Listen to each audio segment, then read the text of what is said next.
ಇನ್ನು ಮುಂದೆ ನಾವು ಬಳಸೋ ವಾಟ್ಸಪ್ ಸಂಪೂರ್ಣವಾಗಿ ಬದಲಾಗಲಿದೆ. ಯಾಕೆಂದ್ರೆ ಗೂಗಲ್ ಪೇ ಮತ್ತು ಫೋನ್ ಪೇಗೆ ನೇರ ಪೈಪೋಟಿ ನೀಡಲು ಮಾರ್ಕ್ ಜುಗರ್ಬರ್ಗ್ ನಮ್ಮ ಭಾರತದ ಕ್ರೆಡ್ ಸಂಸ್ಥಾಪಕ ಕುನಾಲ್ ಶಾ ಕೈಗೆ ವಾಟ್ಸಪ್ ಸಾಮ್ರಾಜ್ಯವನ್ನ ಕೊಟ್ಟಿದ್ದಾರೆ. ಬರೋಬ್ಬರಿ $900 ಮಿಲಿಯನ್ ಹೂಡಿಕೆಯೊಂದಿಗೆ ನಡೆದಿರುವ ಈ ಐತಿಹಾಸಿಕ ಬದಲಾವಣೆಯ ಹಿಂದಿನ ಅಸಲಿ ಸ್ಕೆಚ್ ಆದ್ರೂ ಏನು? ವಾಟ್ಸಪ್ ಇನ್ ಮುಂದೆ ಭಾರತೀಯರ ಕೈಯಲ್ಲೇ ಇರಲಿದೆಯಾ? ಎಸ್ ವೀಕ್ಷಕರೇ, ಜಗತ್ತಿನ ನಂಬರ್ 1 ಮೆಸೇಜಿಂಗ್ ಆಪ್ ಆಗಿರುವ ವಾಟ್ಸಪ್ನ ಗ್ಲೋಬಲ್ ಹೆಡ್ ಆಗಿ ನಮ್ಮ ಭಾರತದ, ನಮ್ಮ ಬೆಂಗಳೂರಿನ ಹೆಮ್ಮೆಯ ಉದ್ಯಮಿ ಅಂದ್ರೆ ಕ್ರೆಡ್ ಕಂಪನಿಯ ಸಂಸ್ಥಾಪಕ ಕುನಾಲ್ ಶಾ ನೇಮಕವಾಗಿದ್ದಾರೆ. ಅರೆ, ಇದೇನಿದು ನಂಬೋಕೆ ಆಗ್ತಿಲ್ಲ ಅನ್ಸುತ್ತೆ ಅಲ್ವಾ? ಹೌದು ವೀಕ್ಷಕರೇ, ಫೇಸ್ಬುಕ್ ಮತ್ತು ವಾಟ್ಸಪ್ ಮಾಲೀಕತ್ವದ ಮೆಟಾ ಪ್ಲಾಟ್ಫಾರ್ಮ್ ಸಂಸ್ಥೆಯು ಕುನಾಲ್ ಶಾ ಅವರ ಫಿನ್ಟೆಕ್ ಸ್ಟಾರ್ಟ್ಅಪ್ ಆದ ಕ್ರೆಡ್ ನಲ್ಲಿ ಬರೋಬ್ಬರಿ $900 ಮಿಲಿಯನ್ ಅಂದ್ರೆ ಸುಮಾರು 8,550 ಕೋಟಿ ರೂಪಾಯಿಗಳ ಬೃಹತ್ ಹೂಡಿಕೆಯನ್ನ ಮಾಡಿದೆ. ಈ ಹೂಡಿಕೆಯ ಬೆನ್ನಲ್ಲೇ ಕುನಾಲ್ ಶಾ ಅವರು ಕ್ರೆಡ್ ಕಂಪನಿಯ ಮುಖ್ಯ ಕಾರ್ಯನಿರ್ವಾಹಕ ಅಧಿಕಾರಿ ಅಂದ್ರೆ ಸಿಇಒ ಹುದ್ದೆಯಿಂದ ಕೆಳಗಿಳಿದು ವಾಟ್ಸಪ್ ಸಂಸ್ಥೆಯನ್ನ ಜಾಗತಿಕ ಮಟ್ಟದಲ್ಲಿ ಮುನ್ನಡೆಸಲು ರೆಡಿಯಾಗಿದ್ದಾರೆ. ಈ ಒಂದು ಬಿಗ್ ಅಪ್ಡೇಟ್ ಕೇಳಿ ಇಡೀ ಇಂಡಿಯನ್ ಸ್ಟಾರ್ಟ್ಅಪ್ ಜಗತ್ತೇ ಶಾಕ್ ಆಗಿದೆ.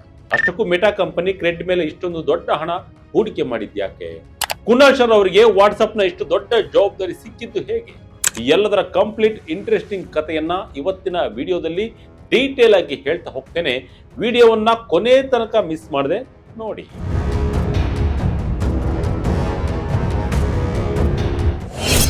ಮೆಟಾದ ಮಾರ್ಕ್ ಜುಗರ್ಬರ್ಗ್ ದೊಡ್ಡ ಹೆಜ್ಜೆ.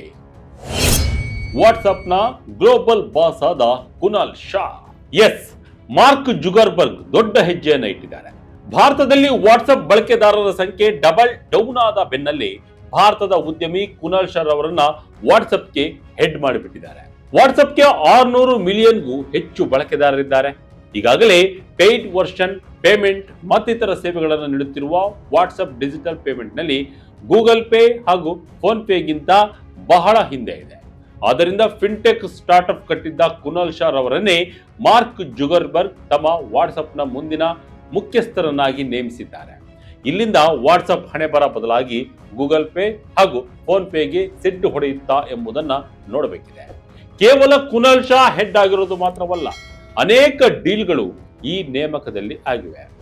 ಕ್ರೆಡ್ ಈಗ IPO ಮೇಲೆ ಕೂಡ ಕಣ್ಣಿಟ್ಟಿದ್ದು ಶೀಘ್ರದಲ್ಲೇ ಅದರ IPO ಬರುವ ಸಾಧ್ಯತೆಯೂ ಕೂಡ ದಟ್ಟವಾಗಿದೆ. ಮೆಟಾದಿಂದ ಕ್ರೆಡ್ಗೆ 8,550 ಕೋಟಿ ರೂಪಾಯಿ ಹೂಡಿಕೆ, ಮೌಲ್ಯದಲ್ಲಿ ಭಾರೀ ಏರಿಕೆ. IPOಗೆ ಬರಲು ಕ್ರೆಡ್ ರೆಡಿ.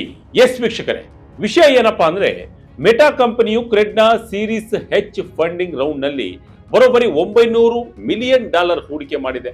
ಇದರಿಂದಾಗಿ ಕ್ರೆಡ್ ಕಂಪನಿಯಲ್ಲಿ ಮೆಟಾ ಸುಮಾರು 20% ಮೈನಾರಿಟಿ ಸ್ಟೇಕ್ ಅಂದ್ರೆ ಪಾಲನ್ನ ಪಡೆದುಕೊಂಡಿದೆ. ಈ ಹೊಸ ಇನ್ವೆಸ್ಟ್ಮೆಂಟ್ ಇಂದಾಗಿ ಕ್ರೆಡ್ ಕಂಪನಿಯ ಒಟ್ಟು ಮೌಲ್ಯ ಈಗ ಬರೋಬ್ಬರಿ $4.5 ಬಿಲಿಯನ್ ಅಂದ್ರೆ ಸುಮಾರು 43,239 ಕೋಟಿ ರೂಪಾಯಿಗಳಿಗೆ ಏರಿಕೆ ಆಗಿದೆ. ಆದರೆ ಇಲ್ಲಿ ನೀವು ಗಮನಿಸಬೇಕಾದ ಒಂದು ಮುಖ್ಯವಾದ ವಿಷಯವೂ ಕೂಡ ಇದೆ. ಮೆಟಾ ಇಷ್ಟೊಂದು ದೊಡ್ಡ ಹೂಡಿಕೆ ಮಾಡಿದ್ರು ಸಹ ಅವರಿಗೆ ಕ್ರೆಡ್ ಕಂಪನಿಯ ಬೋರ್ಡ್ ಸೀಟ್ ಸಿಗುವುದಿಲ್ಲ. ಅಷ್ಟೇ ಅಲ್ಲ, ಮೆಟಾ ಸಂಸ್ಥೆಗೆ ಕ್ರೆಡ್ ಬಳಕೆದಾರರ ಯಾವುದೇ ರೀತಿಯ ಪರ್ಸನಲ್ ಡೇಟಾ ಅಥವಾ ಮಾಹಿತಿ ಕೂಡ ಸಿಗುವುದಿಲ್ಲ ಅಂತ ಕ್ರೆಡ್ ಕಂಪನಿ ಸ್ಪಷ್ಟಪಡಿಸಿದೆ. ಇದು ಕೇವಲ ಒಂದು ಹೂಡಿಕೆ ಅಷ್ಟೇ. ಈ ಡೀಲ್ ಮುಗಿಯುತ್ತಿದ್ದಂತೆ ಕುನಾಲ್ ಶಾ ಅವರು ಕ್ರೆಡ್ ಸಿಇಒ ಸ್ಥಾನದಿಂದ ಕೆಳಗಿಳಿಯಲಿದ್ದಾರೆ.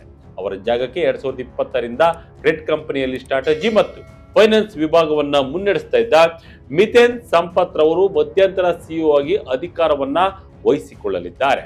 ಮುಂದೆ ಕ್ರೆಡ್ ಕಂಪನಿಯನ್ನ IPO ಅಂದ್ರೆ ಪಬ್ಲಿಕ್ ಲಿಸ್ಟಿಂಗ್ ಮಾಡುವ ಉದ್ದೇಶದಿಂದ ಬೋರ್ಡ್ ಸೂಕ್ತ ನಿರ್ಧಾರವನ್ನ ತೆಗೆದುಕೊಳ್ಳಲಿದೆ. ಕೇವಲ 15 ವರ್ಷಕ್ಕೆ ಕೆಲಸ ಶುರು ಮಾಡಿದ್ದ ಹುಡುಗ, ಫಿಲಾಸಫಿ ಓದಿ ಉದ್ಯಮ ಲೋಕದಲ್ಲಿ ಇತಿಹಾಸ ಸೃಷ್ಟಿ. ಇವತ್ತು ವಾಟ್ಸಪ್ ನಂತಹ ಜಾಗತಿಕ ಸಂಸ್ಥೆಯ ಹೆಡ್ ಆಗಿ ನೇಮಕಗೊಂಡಿರುವ ಕುನಾಲ್ ಶಾ ಅವರನ್ನ ಯಾರು ಎಂಬುದನ್ನು ನಾವು ಈಗ ನೋಡ್ತಾ ಹೋಗೋಣ. ಕುನಾಲ್ ಶಾ ಅವರ ವೈಯಕ್ತಿಕ ಜೀವನದ ಜರ್ನಿ ನಿಜಕ್ಕೂ ಪ್ರತಿಯೊಬ್ಬರಿಗೂ ಇನ್ಸ್ಪಿರೇಷನ್ ನೀಡುವಂಥದ್ದು. ಕುನಾಲ್ ಶಾ ಅವರು 1979ರಲ್ಲಿ ಮುಂಬೈನಲ್ಲಿ ಜನಿಸಿದರು. ಕೇವಲ 15 ವರ್ಷದವರಾಗಿದ್ದಾಗ ಅವರ ಕುಟುಂಬದ ಬಿಸಿನೆಸ್ ದಿವಾಳಿ ಆಯಿತು. ಆ ಸಮಯದಲ್ಲಿ ಫ್ಯಾಮಿಲಿಗೆ ಫೈನಾನ್ಷಿಯಲ್ ಸಪೋರ್ಟ್ ನೀಡಲು ಕುನಾಲ್ ಶಾ ಚಿಕ್ಕ ವಯಸ್ಸಿನಲ್ಲೇ ಕೆಲಸವನ್ನ ಮಾಡಬೇಕಾಗಿ ಬಂತು. ಅವರು ಡೆಲಿವರಿ ಬಾಯ್ ಆಗಿ, ಡಾಟಾ ಎಂಟ್ರಿ ಆಪರೇಟರ್ ಆಗಿ ಕೂಡ ಕೆಲಸ ಮಾಡಿದ್ದಾರೆ. ತಮ್ಮ ಪದವಿ ಶಿಕ್ಷಣವನ್ನ ಮುಂದುವರಿಸುತ್ತಲೇ ಫ್ರೀಲಾನ್ಸ್ ಡಿಸೈನರ್ ಮತ್ತು ಪ್ರೋಗ್ರಾಮರ್ ಆಗಿ ಕೂಡ ಸಣ್ಣ ಪುಟ್ಟ ಗಿಗ್ಸ್ ಮಾಡ್ತಾ ಇದ್ರು. ಆಮೇಲೆ ಅವರು ಮುಂಬೈನ ವಿಲ್ಸನ್ ಕಾಲೇಜಿನಿಂದ ಫಿಲಾಸಫಿ ಅಂದ್ರೆ ತತ್ವಶಾಸ್ತ್ರದಲ್ಲಿ ಬ್ಯಾಚುಲರ್ ಆಫ್ ಆರ್ಟ್ಸ್ ಪದವಿಯನ್ನ ಪಡೆದರು. ಅನಂತರ MBA ಮಾಡಲು NMIMS ಸಂಸ್ಥೆಗೆ ಸೇರಿಕೊಂಡವರಾದರೂ ಕೂಡ ಮಧ್ಯದಲ್ಲೇ ಡ್ರಾಪ್ ಔಟ್ ಆದರು. ಇಂತಹ ಒಬ್ಬ ಸಾಮಾನ್ಯ ಹುಡುಗ ಮುಂದೆ ಭಾರತದ ಅತಿದೊಡ್ಡ ಉದ್ಯಮಿಯಾಗ್ತಾರೆ ಅಂತ ಯಾರು ಕೂಡ ಊಹಿಸಿರಲಿಲ್ಲ. 2800 ಕೋಟಿ ರೂಪಾಯಿಗೆ ಫ್ರೀ ಚಾರ್ಜ್ ಸೇಲ್. ಸ್ಟಾರ್ಟ್ಅಪ್ ಜಗತ್ತಿನ ಸೂಪರ್ ಹೀರೋ ಕುನಾಲ್ ಶಾ. ಹೌದು, ಸಾಮಾನ್ಯ ಹುಡುಗ ಇಷ್ಟು ದೊಡ್ಡ ಉದ್ಯಮಿಯಾಗ್ತಾರೆ ಎಂದು ಯಾರು ಕೂಡ ನಂಬಿರಲಿಲ್ಲ. ಆದರೆ ಕುನಾಲ್ ಶಾ ಅವರ ಅಸಲಿ ಆಟ ಶುರುವಾಗಿದ್ದು ಪೈಸಾ ಬ್ಯಾಕ್ ಅನ್ನೋ ಸಣ್ಣ ಸಾಸ್ ಕಂಪನಿಯಿಂದ. ಇದು ಗ್ರಾಹಕರಿಗೆ ಕ್ಯಾಶ್ ಬ್ಯಾಕ್ ಮತ್ತು ಡಿಸ್ಕೌಂಟ್ ನೀಡುವ ಪ್ಲಾಟ್ಫಾರ್ಮ್ ಆಗಿತ್ತು. ಇದನ್ನೇ ಅವರು ಮುಂದೆ 2010ರಲ್ಲಿ ಫ್ರೀ ಚಾರ್ಜ್ ಎಂಬ ಪ್ರಸಿದ್ಧ ಡಿಜಿಟಲ್ ಪೇಮೆಂಟ್ಸ್ ಪ್ಲಾಟ್ಫಾರ್ಮ್ ಆಗಿ ಬದಲಾಯಿಸಿದರು. ನೋಡುತ್ತಿದ್ದಂತೆಯೇ ಫ್ರೀ ಚಾರ್ಜ್ ಇಡೀ ದೇಶದಲ್ಲಿ ಭಾರಿ ಫೇಮಸ್ ಆಯಿತು. ಕೊನೆಗೆ 2015ರಲ್ಲಿ ಇದನ್ನ ಸ್ನ್ಯಾಪ್ ಡೀಲ್ ಕಂಪನಿಗೆ ಬರೋಬ್ಬರಿ $450 ಮಿಲಿಯನ್ ಅಂದ್ರೆ ಸುಮಾರು 2800 ಕೋಟಿ ರೂಪಾಯಿಗಳಿಗೆ ಮಾರಾಟ ಮಾಡಲಾಯಿತು. ಆ ಸಮಯದಲ್ಲಿ ಇದು ಭಾರತದ ಅತಿ ದೊಡ್ಡ ಸ್ಟಾರ್ಟ್ಅಪ್ ಡೀಲ್ಗಳಲ್ಲಿ ಒಂದಾಗಿತ್ತು.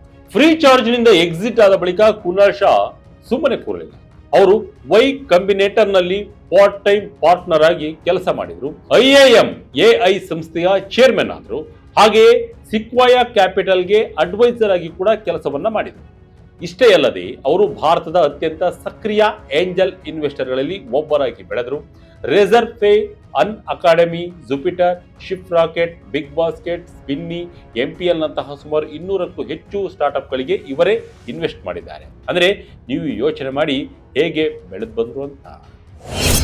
2018ರಲ್ಲಿ ಬೆಂಗಳೂರಿನಲ್ಲಿ ಕ್ರೆಡ್ ಜರ್ನಿ ಶುರು. ಕೇವಲ 15,000 ರು ಸಂಬಳ ಪಡೆಯುತ್ತಿದ್ದ CEO. ಫ್ರೀ ಚಾರ್ಜ್ ಮಾರಿದ ನಂತರ ಕುನಾಲ್ ಶಾ ಅವರು ಜನರ ಪ್ರಾಮಾಣಿಕತೆ ಮತ್ತು ಟ್ರಸ್ಟ್ಗೆ ಯಾಕೆ ರಿವಾರ್ಡ್ ಸಿಗಬಾರದು ಅನ್ನೋ ಥಿಂಕಿಂಗ್ ನೊಂದಿಗೆ 2018ರಲ್ಲಿ ತಮ್ಮ ಸ್ವಂತ $1 ಮಿಲಿಯನ್ ವೈಯಕ್ತಿಕ ಹಣವನ್ನ ಹಾಕಿ ಕ್ರೆಡ್ ಕಂಪನಿಯನ್ನ ಸ್ಥಾಪಿಸಿದ್ರು. ಸಮಯಕ್ಕೆ ಸರಿಯಾಗಿ ಕ್ರೆಡಿಟ್ ಕಾರ್ಡ್ ಬಿಲ್ ಪಾವತಿಸುವ ಜನರಿಗೆ ರಿವಾರ್ಡ್ಸ್ ನೀಡುವ ಐಡಿಯಾ ಸಖತ್ತಾಗಿ ವರ್ಕೌಟ್ ಆಯಿತು. 2019ರಿಂದ 2025 ನಡುವೆ ಕ್ರೆಡ್ ಕಂಪನಿ ಶೂನ್ಯದಿಂದ ಬರೋಬ್ಬರಿ 1.7 ಕೋಟಿ ಮೆಂಬರ್ಸ್ ಹೊಂದುವ ಮಟ್ಟಿಗೆ ಬೆಳೆಯಿತು. ಪೇಮೆಂಟ್ಸ್, ಲೆಂಡಿಂಗ್, ಇನ್ಸೂರೆನ್ಸ್, ಕಾಮರ್ಸ್ ನಂತಹ ಹಲವು ಕ್ಷೇತ್ರಗಳಲ್ಲಿ ಕ್ರೆಡ್ ವಿಸ್ತರಣೆಯಾಯಿತು. IPL ಜಾಹೀರಾತುಗಳಲ್ಲಿ ಇಂದಿರಾನಗರದ ಗೂಂಡಾ ಅಂತ ರಾಹುಲ್ ದ್ರಾವಿಡ್ ಅವರನ್ನು ತೋರಿಸಿ ಕ್ರೆಡ್ ಮಾಡಿದ ಅಡ್ವರ್ಟೈಸ್ಮೆಂಟ್ಗಳು ಎಲ್ಲರಿಗೂ ನೆನಪು ಕೂಡ ಇರಬಹುದು. ಕುನಾಲ್ ಶಾ ಇಷ್ಟೊಂದು ದೊಡ್ಡ ಉದ್ಯಮಿಯಾದರೂ ಕ್ರೆಡ್ ಕಂಪನಿಯಿಂದ ಕೇವಲ ತಿಂಗಳಿಗೆ 15,000 ರೂಪಾಯಿ ಸಂಬಳ ಮಾತ್ರ ತಗೋತಾ ಇದ್ರು. ಕಂಪನಿ ಲಾಭದಾಯಕವಾಗುವ ತನಕ ನಾನು ಹೆಚ್ಚು ಸಂಬಳ ತಗೊಳ್ಬಾರ್ದು, ಫ್ರೀ ಚಾರ್ಜ್ ಮಾರಿ ಬಂದ ಹಣದಿಂದಲೇ ನಾನು ಬದುಕಬಲ್ಲೆ ಅಂತ ಅವರು ಇನ್ಸ್ಟಾಗ್ರಾಮ್ನಲ್ಲಿ ಕೂಡ ಬರೆದುಕೊಂಡಿದ್ರು. 2026ರಲ್ಲಿ ಕ್ರೆಡ್ ತನ್ನ ಮೊದಲ ಲಾಭದಾಯಕ ಅಂದ್ರೆ ಪ್ರಾಫಿಟಬಲ್ ಕ್ವಾರ್ಟರ್ ಅನ್ನ ಕಂಡಿದೆ. ಇದೇ ಸಮಯದಲ್ಲಿ ಕುನಾಲ್ ಶಾ ತಮ್ಮ ದೇಹದ ತೂಕವನ್ನು ಕೂಡ 35 kgಯಷ್ಟು ಇಳಿಸಿಕೊಂಡು ಫಿಟ್ ಆಗಿದ್ದಾರೆ. ಕುನಾಲ್ ಶಾ ಅವರ ಮುಂದಿನ ಪ್ಲಾನ್ ಏನು? ಜಾಗತಿಕ ಟೆಕ್ನಲ್ಲಿ ಭಾರತದ ಪರಾಕ್ರಮ ಕಂಟಿನ್ಯೂ. ಇಷ್ಟೊಂದು ಇಂಟ್ರೆಸ್ಟಿಂಗ್ ಕತೆ ಹೊಂದಿರುವ ಕುನಾಲ್ ಶಾ ಇನ್ಮುಂದೆ ವಾಟ್ಸಪ್ ಸಂಸ್ಥೆಯನ್ನ ಮುನ್ನಡೆಸಲಿದ್ದಾರೆ. ಇದರ ಬಗ್ಗೆ ಸ್ವತಃ ಮೆಟಾ ಮುಖ್ಯಸ್ಥ ಮಾರ್ಕ್ ಜುಗರ್ಬರ್ಗ್ ಮಾತನಾಡುತ್ತಾ ಕುನಾಲ್ ಶಾ ಅವರ ಬಿಲ್ಡರ್ ಮೆಂಟಾಲಿಟಿ ಮತ್ತು ಗ್ಲೋಬಲ್ ಪರ್ಸ್ಪೆಕ್ಟಿವ್ ವಾಟ್ಸಪ್ ಮುನ್ನಡೆಸಲು ಸಹಾಯ ಮಾಡಲಿದೆ ಅಂತ ಹೊಗಳಿದ್ದಾರೆ. ಇತ್ತ ಕುನಾಲ್ ಶಾ ಕೂಡ ಈ ಬಗ್ಗೆ ಎಕ್ಸ್ ಪ್ಲಾಟ್ಫಾರ್ಮ್ ನಲ್ಲಿ ಪೋಸ್ಟ್ ಹಾಕಿದ್ದು, ವಾಟ್ಸಪ್ ಇವತ್ತು ಜಗತ್ತಿನಲ್ಲಿ ತುಂಬಾ ಬೆಳೆದಿದ್ದರೂ ಸಹ ಅದರ ಇಂದಿನ ಸ್ಥಿತಿಗೂ ಮತ್ತು ಅದರ ಅಸಲಿ ಸಾಮರ್ಥ್ಯಕ್ಕೂ ತುಂಬಾ ದೊಡ್ಡ ಗ್ಯಾಪ್ ಇದೆ. ಅದನ್ನ ಸರಿಪಡಿಸಲು ನಾನು ಮಾರ್ಕ್ ಜುಗರ್ಬರ್ಗ್ ಮತ್ತು ಕ್ರಿಸ್ ಕಾಕ್ಸ್ ಜೊತೆ ಕೆಲಸ ಮಾಡಲು ಉತ್ಸುಕನಾಗಿದ್ದೇನೆ ಅಂತ ಹೇಳಿದ್ದಾರೆ. ಜೊತೆಗೆ ಇದುವರೆಗೂ ವಾಟ್ಸಪ್ ಅನ್ನ ಯಶಸ್ವಿಯಾಗಿ ಮುನ್ನಡೆಸಿದ ವಿಲ್ ಕ್ಯಾಥ್ಕಾರ್ಟ್ ಅವರಿಗೂ ಧನ್ಯವಾದವನ್ನು ತಿಳಿಸಿದ್ದಾರೆ. ಇನ್ನೊಂದು ಇಂಟ್ರೆಸ್ಟಿಂಗ್ ವಿಷಯ ಏನಂದ್ರೆ, ಇದೇ ಮೊದಲ ಬಾರಿಗೆ ಭಾರತದ ಒಬ್ಬ ಸ್ಟಾರ್ಟ್ಅಪ್ ಉದ್ಯಮಿ ಗ್ಲೋಬಲ್ ಟೆಕ್ ಕಂಪನಿಯ ಮುಖ್ಯಸ್ಥರಾಗಿ ನೇಮಕ ಆಗ್ತಿರೋದು. ಇಲ್ಲಿಯವರೆಗೂ ಭಾರತೀಯರು ಟೆಕ್ ಕಂಪನಿಗಳ ಹೆಡ್ ಆಗಿದ್ದರೂ ಕೂಡ ಅವರು ಸ್ಟಾರ್ಟ್ಅಪ್ ಉದ್ಯಮಿಗಳು ಆಗಿದ್ದಿಲ್ಲ. ಇನ್ನು ಕುನಾಲ್ ಶಾ ಅವರ ನೇಮಕದೊಂದಿಗೆ ಜಾಗತಿಕ ಟೆಕ್ ನಲ್ಲಿ ಭಾರತದ ಪರಾಕ್ರಮ ಕಂಟಿನ್ಯೂ ಆಗಿದೆ. ದೊಡ್ಡ ದೊಡ್ಡ ಕಂಪನಿಗಳಿಗೆ ಭಾರತೀಯರೇ ಮುಖ್ಯಸ್ಥರಾಗಿದ್ದು ಗ್ಲೋಬಲ್ ಟೆಕ್ ನ ಡ್ರೈವರ್ ಸೀಟ್ ನಲ್ಲಿ ಕುಳಿತಿದ್ದಾರೆ. ಮೈಕ್ರೋಸಾಫ್ಟ್ ಕಂಪನಿಗೆ ಸತ್ಯ ನಾದೆಲ್ಲ, ಗೂಗಲ್ನ ಮಾತೃ ಸಂಸ್ಥೆ ಆಲ್ಫಾಬೆಟ್ಗೆ ಸುಂದರ್ ಪಿಚೈ, IBMಗೆ ಅರವಿಂದ್ ಕೃಷ್ಣನ್, ಚಾನಲ್ಗೆ ಲೀನಾ ನಾಯರ್, ಫೆಡೆಕ್ಸ್ಗೆ ರಾಜಸುಬ್ರಹ್ಮಣ್ಯಂ, ನೆಟ್ ಆ್ಯಪ್ಗೆ ಜಾರ್ಜ್ ಕುರಿಯನ್, ಫ್ಲೆಕ್ಸ್ಗೆ ರೇವತಿ ಅದ್ವತಿ, ನೋವರ್ಟಿಸ್ಗೆ ವಸಂತ ನರಸಿಂಹ್, ಯೂಟ್ಯೂಬ್ಗೆ ನೀಲ್ ಮೋಹನ್, ಹೀಗೆ ಪಟ್ಟಿ ಬೆಳೆಯುತ್ತಾ ಸಾಗುತ್ತೆ. ಇದಕ್ಕೆ ಹೊಸ ಸೇರ್ಪಡೆ ಕುರಲ್ ಶಾ. ಮುಂದೆ ಏನಾಗುತ್ತೋ ನೋಡೋಣ. ಒಟ್ಟಿನಲ್ಲಿ ಒಬ್ಬ ಸಾಮಾನ್ಯ ಭಾರತೀಯ ಹುಡುಗ ಜಾಗತಿಕ ಮಟ್ಟದ ಅತಿ ದೊಡ್ಡ ಟೆಕ್ ಸಂಸ್ಥೆಯಾದ ವಾಟ್ಸಪ್ನ ಗ್ಲೋಬಲ್ ಹೆಡ್ ಆಗಿ ನೇಮಕಗೊಂಡಿರುವುದು ನಮ್ಮ ದೇಶಕ್ಕೆ ಹೆಮ್ಮೆಯ ವಿಷಯ. ಕುನಾಲ್ ಶಾ ಅವರ ಈ ಹೊಸ ಇನ್ನಿಂಗ್ಸ್ ವಾಟ್ಸಪ್ನಲ್ಲಿ ಎಂತಹ ಕ್ರಾಂತಿಯನ್ನು ಸೃಷ್ಟಿಸಲಿದೆ ಅನ್ನೋದನ್ನ ಕಾದು ನೋಡಬೇಕಿದೆ. ವೀಕ್ಷಕರೇ, ಬೆಂಗಳೂರಿನ ಸ್ಟಾರ್ಟ್ಅಪ್ ಉದ್ಯಮಿಯೊಬ್ಬರು ಜಾಗತಿಕ ಟೆಕ್ ಕಂಪನಿಗೆ ಹೆಡ್ ಆಗ್ತಿರೋದು ಸಾಮಾನ್ಯ ಸಂಗತಿಯಲ್ಲ. ನಮ್ಮ ಬೆಂಗಳೂರಿನ ಕನಸುಗಳಿಗೆ ಇದು ರೆಕ್ಕೆಗಳನ್ನಂತೂ ಕೊಡೋದು ನಿಜ. ನಿಮಗೇನನ್ಸುತ್ತೆ ಈ ಕಮೆಂಟ್ ಮೂಲಕ ನಮಗೆ ತಿಳಿಸಿ. ಇದಾಗಿತ್ತು ಈ ಕ್ಷಣದ ಇಂಟ್ರೆಸ್ಟಿಂಗ್ ಸ್ಟೋರಿ. ಇದೇ ರೀತಿಯ ಸ್ಟೋರಿಗಾಗಿ Vijay Karnataka website, YouTube page, Facebook page follow ಮಾಡ್ತಾ ಇರಿ. ಧನ್ಯವಾದಗಳು.